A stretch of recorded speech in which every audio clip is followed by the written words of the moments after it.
Hello everyone, welcome to the daily economy capsule. ఈరోజు వీడియోలో మనం డిస్కస్ చేసుకోబోయే టాపిక్ వచ్చి national mission on edible oils, oil seeds.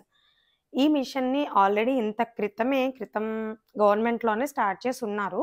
అయితే ఇప్పుడు రీసెంట్గా పాత పథకాలకు కూడా క్యాబినెట్ ఉంచాలా తీసేయాలా అనేటువంటి డిస్కషన్స్ జరుగుతున్నాయి కాబట్టి ఆ నేపథ్యంలో రీసెంట్గా దీన్ని మళ్ళీ కంటిన్యూ చేయాలి ఈ మిషన్ని రానున్న 5 ఏళ్లకి అని చెప్పి మళ్ళా అప్రూవల్ ఇవ్వడం జరిగిందనమాట. సో, ఈ మిషన్ యొక్క ఉద్దేశం ఏంటి అంటే, ఆ పేరులోనే ఉంది ఆయిల్ సీడ్స్‌కి సంబంధించిందని. సో, మన ఇండియాలో మన అవసరాలకి సరిపడినటువంటి ఆయిల్ సీడ్స్‌ని మన దేశంలోనే పండించుకోవాలి. అంటే ఇరుగు పొరుగు దేశాల నుంచి ఇంపోర్ట్ చేసుకునేటువంటి ఆయిల్ సీడ్స్‌ని తగ్గించుకోవాలి అనేటువంటి ఉద్దేశంతో స్టార్ట్ చేశారనమాట.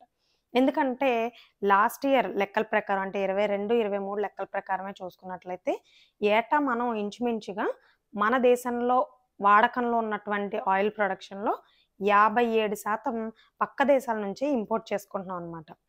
సో, దీనికోసం అని చెప్పి దాన్ని తగ్గించాలి, మన దేశంలోనే ఉత్పత్తిని పెంచాలని చెప్పేసి రానున్న 5 ఏళ్లకి అంటే 24, 25 సంవత్సరం నుంచి 30, 31 సంవత్సరం వరకు ఈ 5 ఏళ్ల కోసం దీనికి 10,103 కోట్ల రూపాయల బడ్జెట్‌ని కేటాయించడం జరిగిందనమాట. సో, ఇప్పుడసల ఆయిల్ సీడ్స్ పరిస్థితిని గనక చూసుకున్నట్లయితే, మన భారతదేశంలో ఎక్కువగా వాడేటువంటి ఆయిల్స్ ఏంటి? పామ్ ఆయిల్ ఒకటి, సన్‌ఫ్లవర్ ఆయిల్ ఒకటి, వేరుశనగ నూనె, సెసమే ఆయిల్ ఇలాంటివి ఎక్కువగా వంటకి వాడుతూ ఉంటారు. వీటిలో పామ్ ఆయిల్‌ని గనక చూసుకున్నట్లయితే ఎక్కువగా ఇటు ఈస్ట్ సైడ్ అంటే ఇండోనేషియా, మలేషియా నుంచి పామ్ ఆయిల్‌ని దిగుమతి చేసుకున్నాం. ఇంగా పైన అంటే రష్యా, ఉక్రెయిన్ నుంచి సన్‌ఫ్లవర్ ఆయిల్‌ని దిగుమతి చేసుకున్నాం. ఇటు వెస్ట్ సైడ్ అర్జెంటీనా, బ్రెజిల్ అక్కడి నుంచి సోయాబీన్ ఆయిల్‌ని దిగుమతి చేసుకుంటున్నామనమాట. సో, ఇది మాత్రమే కాకుండా ఇంకా మరిన్ని ఇతర కంట్రీస్ నుంచి రకరకాల ఆయిల్స్ అనేటువంటివి ఇండియా దిగుమతి చేసుకుంటుంది. మొత్తం ఆయిల్స్ వాడకంలో 57% దిగుమతి చేసుకునేవే ఉన్నాయి. అంటే ఇక్కడ పండించి స్వతహాగా వాడుకుంటున్నటువంటి ఆయిల్ శాతం ఎంత? ఇంపోర్ట్ చేసుకునే వాటికంటే కూడా తక్కువ 43% ఉందనమాట. సో, కాబట్టేంటంటే వీటిని తగ్గించి మన దేశంలోనే సెల్ఫ్ సఫిషియెంట్‌గా ఈ ఆయిల్ ప్రొడక్షన్‌ని పెంచాలి అన్న ఉద్దేశంతో తీసుకొచ్చారు. ఇక దీన్ని టన్నులలో కనుక చూసుకున్నట్లయితే 22, 23 సంవత్సరం అంటే లాస్ట్ ఇయర్ ఈ ఆయిల్ ప్రొడక్షన్ ఇండియాలో జరిగింది ఎంతుంది అంటే 39 మిలియన్ టన్నులు ఉందన్నమాట. సో, దీన్ని ఈ రానున్న 5 ఏళ్లలో అంటే 2030 నాటికల్లా 69.7 మిలియన్ టన్నులు ఈ ప్రోగ్రామ్ కనుక ఇంప్లిమెంటేషన్ సరిగ్గా జరిగితే వస్తుంది అనేటువంటి అంచనాని వేయడం జరిగిందనమాట. అంచనా వేయడంతో పాటు దాన్ని సాధించేందుకు ఈ ప్రోగ్రామ్ అనేటువంటిది దోహదపడుతుంది. సో, ఇప్పుడు దీనిలో భాగంగానే సాతి అనేటువంటి ఒక పోర్టల్‌ని కూడా దీనికి అనుసంధానంగా స్టార్ట్ చేయడం జరిగింది. సాతి అంటే seed authentication, traceability and holistic inventory.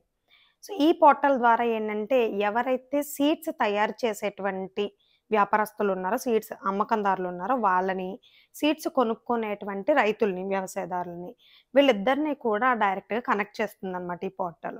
డైరెక్ట్‌గా ఇంక మధ్యవర్తులు ఎవరు లేకుండా డైరెక్ట్‌గా అమ్మేవాళ్ళని, వినియోగదారులని ఇద్దరిని కూడా కలిపేటువంటి పోర్టల్ అనమాట ఇది. సో, ఈ విత్తనాలని సకాలంలో రైతులకి అందించేలా చూడడం వల్లేంటంటే రానున్న 5 ఏళ్లలో కొత్తగా ఆయిల్ ప్రొడక్షన్ కిందకి 40 లక్షల హెక్టార్ల భూమిని తీసుకురావాలి అని చెప్పి నూతనంగా ఈ ప్రోగ్రామ్ ద్వారా యోచిస్తున్నారనమాట. ఇది మాత్రమే కాకుండా ఇంపోర్ట్స్‌ని గూడా గణనీయంగా తగ్గించుకోవాలి. ఏదైతే ముఖ్యంగా మన దేశంలో వాడుతున్నటువంటి పామ్ ఆయిల్, సన్‌ఫ్లవర్ ఆయిల్ ఇవున్నాయో వీటిని బాగా ఇంపోర్ట్ చేసుకుంటున్నాం. సో, ఆ ఇంపోర్ట్స్‌ని తగ్గించుకోవాలి. ఇప్పుడు ఆయా దేశాలలో కనుక ఏదైనా పరిస్థితులొస్తుంటే దాని ఇంపాక్ట్ మన భారతదేశం మీద నేరుగా పడుతుంది. ఫర్ ఎగ్జాంపుల్ రష్యా, ఉక్రెయిన్ యుద్ధమే తీసుకోండి. సో, అక్కడి నుంచే మనం ఎక్కువగా సన్‌ఫ్లవర్ ఆయిల్‌ని తీసుకున్నాం. ఆల్‌మోస్ట్ ఆల్ ప్రతి ఇంట్లోని గూడా ఎక్కువగా వాడేటువంటి నూనె గూడా ఇదే కాబట్టి, అలాంటి ఇంపాక్ట్‌లన్నీ గూడా మన మీద పడకుండా ఉండాలంటే, ముందు మనకి మనం సెల్ఫ్ సఫిషియెంట్‌గా అవ్వాలనమాట.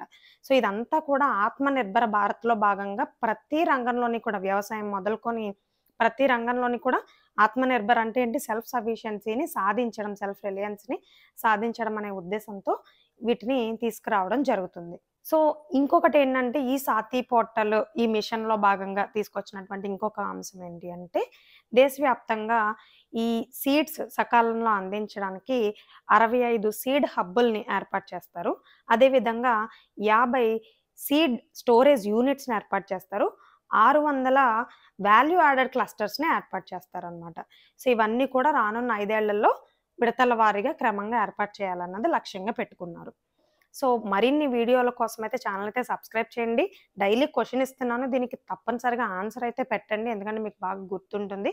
అండ్ ఆర్ఆర్బీ ఎన్టీపీసీ క్లాసులు, గ్రూప్ 2 టెస్ట్ సిరీస్లు, అలాగే గ్రూప్ 2 క్లాసెస్ ప్రతిదీ కూడా, ముఖ్యంగా పేపర్ 2 ప్రత్యేక ఫోకస్తో క్లాసులు అనేవి ఉంటాయన్నమాట. క్లాసులతో పాటు మీకు పీడిఎఫ్ మెటీరియల్ ఇవ్వడం జరుగుతుంది, టెస్టులను కూడా కండక్ట్ చేయడం జరుగుతుంది. సో ఈ ప్రోగ్రామ్స్ అన్నీ కూడా అవసరమైన వాళ్ళు యూటిలైజ్ చేసుకోండి, లేని వాళ్ళు మీ ఫ్రెండ్స్కి అట్లీస్ట్ షేర్ చేయండి. ఛానల్ అయితే సబ్స్క్రైబ్ చేసుకోండి, లైక్ చేయండి. Thank you.